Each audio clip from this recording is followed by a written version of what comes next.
Hello, my name is Andrew Bowers. This is my analysis of Shakespeare in the Bush. We're talking about this article, Shakespeare in the Bush, by Bohannan. The story shows how worldviews affect the way we understand people, stories, and different cultures.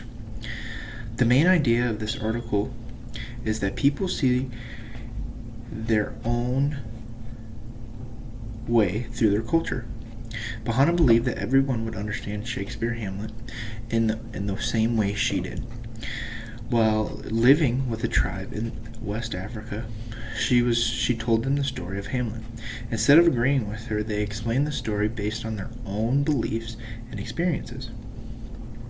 This shows that people understand things differently and in their culture, and they understand how a story is put in place. They see it through their eyes. For an example, the tribal people, the Tavan people, didn't believe in ghosts, but they believed the ghost in Hamlet was a witch, an omen that was sent by a witch. And they believed that it was normal for a man that has passed away, that brother of that man, to marry that man's wife. That was normal in their culture. But Bohannan, Mrs. Lauren, saw that differently. One bias I could see in the story is Bohannan believing that she had the correct meaning of Hamlet. Once she believed that the whole meaning of Hamlet had one universal meaning, she kind of closed herself off to allowing other cultures to interpret it. And the Tavan people really showed her the difference between what she believed Hamlet was and what they believed what Hamlet was, because of their different cultures and the different ways they've experienced life.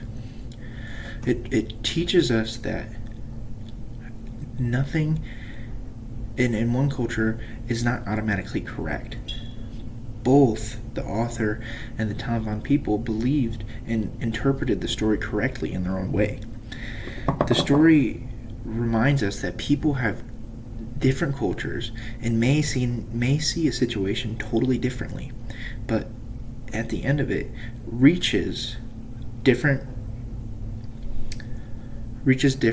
conclusions to the same story that they're listening to. One tradition that in a culture that is very, at least in a culture that I know, is shaking hands with somebody. That is very normalized. You greet somebody, it shows confidence, it shows friendliness.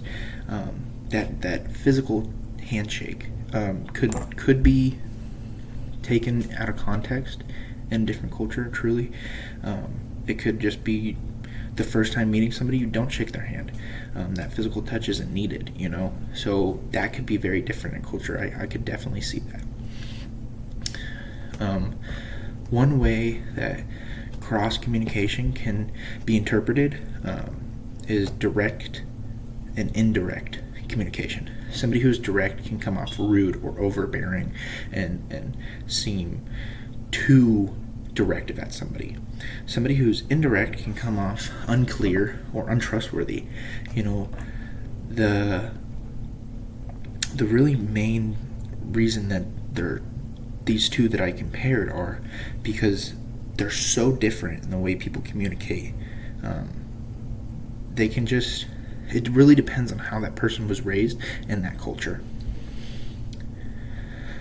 Throughout this story, the biggest lesson that I learned is that we cannot take our own experiences and expect others to come out with the same conclusion.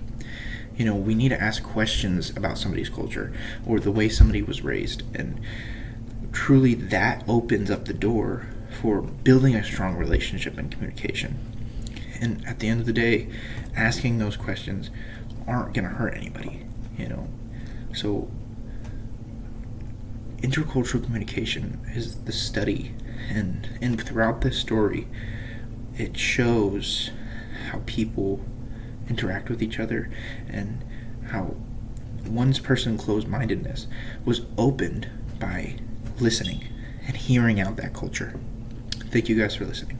Bye-bye.